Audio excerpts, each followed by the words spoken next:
തദ്ദേശ തെരഞ്ഞെടുപ്പിന്റെ വോട്ടെണ്ണൽ തുടങ്ങിക്കഴിഞ്ഞു. മീഡിയ വണ്ണിനൊപ്പം ഇപ്പോൾ മന്ത്രി വി ശിവൻകുട്ടി ചേരുന്നുണ്ട്. വോട്ടെണ്ണൽ തുടങ്ങിക്കഴിഞ്ഞു. അവസാന ഘട്ടത്തിൽ എന്താണ് പ്രതീക്ഷ? ഇടതുപക്ഷ ജനാധിപത്യ മുന്നണി നല്ല ഭൂരിപക്ഷത്തിൽ വീണ്ടും അധികാരത്തിൽ വരും. അതാണ് തിരുവനന്തപുരം നഗരത്തിൻ്റെ ഒരു ചരിത്രം എന്ന് പറയുന്നത്. തിരുവനന്തപുരം ജില്ലയിലെ ജില്ലാ പഞ്ചായത്തിൽ കഴിഞ്ഞ വർഷത്തേക്കാൾ നില മെച്ചപ്പെടും. BJPക്ക് കഴിഞ്ഞ പ്രാവശ്യം ഒരു സീറ്റും ഉണ്ടായിട്ടില്ല. 4 മുനിസിപ്പാലിറ്റിയിലും LDF ജയിക്കും. അതേപോലെ തന്നെ ഗ്രാമപഞ്ചായത്തുകളിലും ബ്ലോക്ക് പഞ്ചായത്തുകളിലും കഴിഞ്ഞ വർഷത്തേക്കാൾ നില മെച്ചപ്പെടും. മെച്ചപ്പെടാതിരിക്കുന്നതിന് വേണ്ടിയുള്ള കാരണമൊന്നുമില്ല. കാരണം സാധാരണ ഒരു ഗവൺമെൻറ് ഉണ്ടെങ്കിൽ അതിന് ഗവൺമെൻറ്റിനെതിരായിട്ടുള്ള വികാരമൊക്കെ ഉണ്ടാവാറുണ്ടല്ലോ. അങ്ങനൊരു വികാരമൊന്നും ഞങ്ങൾക്ക് പ്രവർത്തകർക്ക് കാണാൻ വേണ്ടി കഴിഞ്ഞിട്ടില്ല. കഴിഞ്ഞ വർഷം ഇടതുപക്ഷ ജനാധിപത്യ മുന്നണിക്ക് തിരുവനന്തപുരം നഗരസഭയിൽ 54 സീറ്റാണ് ഉണ്ടായിരുന്നത്. അതിൽ നിന്ന് ഞങ്ങൾ പുറകോട്ട് വേണ്ട ഒരു കാര്യവും ഇപ്പോൾ ഇല്ല. അവിടെ UDFന് കഴിഞ്ഞ വർഷം 10ഉം NDAക്ക് BJPക്ക് 33ഉം സ്വതന്ത്രന്മാർ 3 വരായിരുന്നു. അപ്പം ഞങ്ങൾ കഴിഞ്ഞ വർഷത്തേക്കാൾ പുറകോട്ട് പോകേണ്ട ഒരു കാര്യം കാണുന്നില്ല ഏത് നിലയിൽ എടുത്തു നോക്കിയാലും. അപ്പോൾ അതുകൊണ്ട് 55നും 60നും ഇടയിലുള്ള സീറ്റ് LDFന് ലഭിക്കും.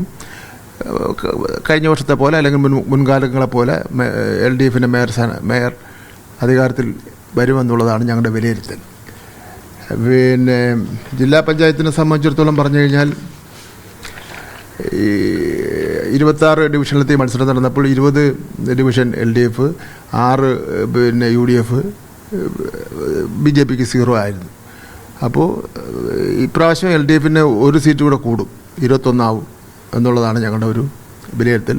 കോൺഗ്രസിന് 5ഉം BJPക്ക് 0 ആവും എന്നുള്ള നിലയിലാണ്. അപ്പോൾ പൊതുവിൽ ഇടതുപക്ഷ തരംഗമാണ് ഉണ്ടാവാൻ വേണ്ടി പോകുന്നത്. ഇനിയിപ്പോൾ ഏതാനും നിമിഷങ്ങളേ ഉള്ളൂ. നമുക്ക് ഇനിയിപ്പം അതിലത്തേക്ക് യഥാർത്ഥ റിസൾട്ട് വരുമല്ലോ. അപ്പോൾ അതിൽ അപ്പോൾ നമുക്ക് ഇതിൽ ആര് പറഞ്ഞാണ് സത്യമെന്ന് വിലയിരുത്താം. ഇടതുപക്ഷത്തിന്റെ ഭരണത്തോടുള്ള ഒരു ജനവികാരമായിരിക്കുമോ ഈ തദ്ദേശ തെരഞ്ഞെടുപ്പിലെ ഫലങ്ങൾ? അതും ഒരു ജനങ്ങളുടെ ഇടയിൽ അങ്ങനെ എതിരായിട്ടുള്ള ഒരു വികാരവുമില്ല. ഇടതുപക്ഷ ജനാധിപത്യ മുന്നണിക്ക് അനുകൂലമായിട്ടുള്ള വികാരമേ ഉള്ളൂ. തീർച്ചയായിട്ടും നഗരഭരണം, ദേശീയ രാഷ്ട്രീയം, കേന്ദ്ര ഗവൺമെൻറ്റിൻ്റെ കേരളത്തോടുള്ള അനീതി, സംസ്ഥാന ഗവൺമെൻറ്റിൻ്റെ പ്രവർത്തനങ്ങൾ, അതെല്ലാം ചർച്ച ചെയ്യപ്പെടുമല്ലോ ഒരു തെരഞ്ഞെടുപ്പാകുമ്പോൾ. അല്ല ഒരു തെരഞ്ഞെടുപ്പിൽ ഇന്ന വിഷയങ്ങൾ മാറ്റിവെച്ചുകൊണ്ട് ചർച്ച ചെയ്യുക എന്നുള്ള നിലയിൽ ചെയ്യാൻ വേണ്ടി പറ്റില്ല. അതൊക്കെ ഒരു ചർച്ചാ വിഷയമാണ്. ഓരോരുത്തർക്കും ഓരോ താല്പര്യം ആയിരിക്കുമല്ലോ ഈ കാര്യത്തിൽ ഉണ്ടാവുന്നത്. അതെല്ലാം ഇടതുപക്ഷ ജനാധിപത്യ മുന്നണിക്ക് അനുകൂലമായിട്ടുള്ളൊരു നിലപാടാണ് വന്നിട്ടുള്ളത്. അതിൻ്റെ ഡീറ്റെയിൽസ് ഇനിയിപ്പം ഏതാനും മണിക്കൂറുകൾ മാത്രമല്ല അവശേഷിക്കുന്നത്. അപ്പം നമുക്ക് നോക്കാം. BJP ഇത്തവണ അവർക്കൊരു മേയർ ഉണ്ടാകും എന്നൊക്കെ പറഞ്ഞിട്ടാണ് പ്രചാരണത്തിൽ ഇറങ്ങിയത്. ഒപ്പം കോൺഗ്രസും വളരെ ശക്തമായിട്ട് തന്നെ ഉണ്ടായിരുന്നു. ഒരു ത്രികോണ മത്സരം നടന്നു എന്നാണ് പറയപ്പെടുന്നത്.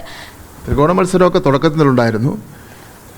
2ാം ഘട്ട പ്രചരണ പ്രവർത്തനങ്ങളും 3ാം ഘട്ട പ്രവർത്തനവും വന്ന സമയത്ത് ഒരു 50% സീറ്റുകളിൽ BJPയും കോൺഗ്രസും തമ്മിൽ കഴിഞ്ഞ വർഷത്തെ പോലെ ചില അഡ്ജസ്റ്റ്മെൻറ്റുകൾ ഉണ്ടാക്കിയിട്ടുണ്ട്. മേയറാകുക എന്നുള്ള ഒരാഗ്രഹം കോൺഗ്രസിൻ്റെ പുഷ്കര കാലഘട്ടത്തിൽ പോലും നടന്നിട്ടില്ല. BJPയും ഒരിക്കലും അത് നടക്കാൻ വേണ്ടി പോകുന്ന ആഗ്രഹമില്ല. അത് ഇലക്ഷൻ റിസൾട്ട് വരുന്നവരെ അവരുടെ ആഗ്രഹം അങ്ങനെ തന്നെ ഇരുന്നോട്ടെ. ഇലക്ഷൻ റിസൾട്ട് വരുമ്പോൾ അവരുടെ ആഗ്രഹം മാറ്റിയാലേ പറ്റുള്ളൂ. ഈ വാർഡുകളിൽ പലർക്കും വോട്ടില്ല, പലരുടെയും വോട്ടർ പട്ടികയിൽ പേരില്ല. അത്ര വിമർശനങ്ങളൊക്കെ തെരഞ്ഞെടുപ്പ് കമ്മീഷൻ നേരിട്ട ഒരു തെരഞ്ഞെടുപ്പ് കാലം കൂടിയാണ്. അല്ല, അത് തെരഞ്ഞെടുപ്പ് കമ്മീഷനാണ് മറുപടി പറയേണ്ടത്. പൊളിറ്റിക്കൽ പാർട്ടീസ് അല്ലല്ലോ മറുപടി പറയേണ്ടത്. എല്ലാവർക്കും വോട്ട് കിട്ടത്തക്ക രൂപത്തിൽ സംവിധാനം ഉണ്ടാക്കണം. ഇപ്പോൾ തന്നെ തീവ്രമായിട്ടുള്ള വോട്ട് സിസ്റ്റം പരിഷ്കാരത്തിൽ ഞങ്ങൾ എതിർക്കുന്നത് അതുകൊണ്ടാണല്ലോ.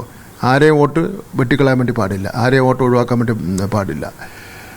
എല്ലാവർക്കും വോട്ട് ചെയ്യാനുള്ള അവകാശമുണ്ട്, അധികാരമുണ്ട് ഭരണഘടനാപരമായി. അതവർക്ക് നൽകണമെന്നുള്ളതാണ്. ഫലങ്ങൾ അല്പസമയത്തിന് ശേഷം അറിഞ്ഞു തുടങ്ങും ഗ്രാമപഞ്ചായത്തുകളുടെയൊക്കെ. ഇത് അസംബ്ലി ഇലക്ഷൻ മുന്നേ ഉള്ള ഒരു സെമി ഫൈനൽ ആയിട്ടാണ് തദ്ദേശ തെരഞ്ഞെടുപ്പിനെ കാണുന്നത് പൊതുവെ. അപ്പോൾ അതിന്റെ ഒരു മൊത്തത്തിൽ കേരളത്തിലെ ഒരു ചിത്രം എന്തായിരിക്കും ഇടത് മുന്നണി പ്രതീക്ഷിക്കുന്നത്? മൊത്തത്തിലുള്ള കേരളത്തിലെ ചിത്രം പറയാൻ എനിക്ക് കഴിയില്ല. അതിപ്പോൾ LDF കൺവീനറോ CPMൻ്റെ സംസ്ഥാന സെക്രട്ടറിയോ പറയേണ്ടതാണ്. എന്നാലും മാധ്യമങ്ങളിലൂടെ മനസ്സിലാക്കാൻ കഴിയുന്നത് ഒരു ഇടതുപക്ഷ തരംഗമാണ് 2ാം റൗണ്ടിൽ ഉണ്ടായിട്ടുള്ളത്. അത്യുജ്വലമായിട്ടുള്ള ഒരു മുന്നേറ്റം ഇടതുപക്ഷത്തിനുണ്ടാവും എന്നുള്ളതാണ് അവിടെ നിന്നുള്ള റിപ്പോർട്ടുകൾ കൊണ്ട് മനസ്സിലാക്കുന്നത്. ഇന്നത്തെ തദ്ദേശ തെരഞ്ഞെടുപ്പിലെ ഫലങ്ങൾ ഒരു ഇടതുപക്ഷത്തിൻ്റെ ഒരു ചിത്രം എന്തായിരിക്കും എന്നാണ് പ്രതീക്ഷ? അനുകൂലമായിട്ടുള്ള ഇടതുപക്ഷ ജനാധിപത്യ മുന്നണിക്ക് എല്ലാ കാലത്തും തദ്ദേശ സ്വയംഭരണ സ്ഥാപനങ്ങളുടെ തെരഞ്ഞെടുപ്പിൽ അനുകൂല നിലപാടാണ് ജനങ്ങൾ സ്വീകരിച്ചിട്ടുള്ളത്. കാരണം അധികാര വികേന്ദ്രീകരണം പൂർണ്ണമായി നടപ്പിലാക്കുന്ന മുന്നണി ഇടതുപക്ഷ ജനാധിപത്യ മുന്നണിയാണ്. സാധാരണക്കാരൻ്റെ പ്രശ്നങ്ങൾക്ക് ഗ്രാസ് റൂട്ടിൽ തന്നെ ഇടപെടുന്ന മുന്നണി ഇടതുപക്ഷ ജനാധിപത്യ മുന്നണിയാണ്. അതുകൊണ്ട് ഇടതുപക്ഷ ജനാധിപത്യ മുന്നണിയോടാണ് താല്പര്യം കേരളത്തിലെ ജനങ്ങൾ തദ്ദേശ സ്വയംഭരണ സ്ഥാപനങ്ങളുടെ കാര്യം ചർച്ച ചെയ്യുമ്പോൾ അവസരത്തിൽ. മറ്റതിനോട് താല്പര്യമുണ്ട്. അതുകൊണ്ടാണല്ലോ രണ്ടാമത്തെ ഗവൺമെൻറ് വന്നത്. അതെ, അത്തരത്തിൽ ഇത്രകാലം ഭരിച്ച സർക്കാരിനോടുള്ള ഒരു ജനവികാരമായിരിക്കും തദ്ദേശ തെരഞ്ഞെടുപ്പിലെ ഫലങ്ങൾ പറഞ്ഞു വെക്കുക എന്നാണ് മന്ത്രി ആവർത്തിക്കുന്നത്. ക്യാമറ പേഴ്സൺ രാജീവ് രാജേന്ദ്രനോടൊപ്പം സനിസ ശോഭ ചന്ദ്രൻ, മീഡിയ 1 തിരുവനന്തപുരം.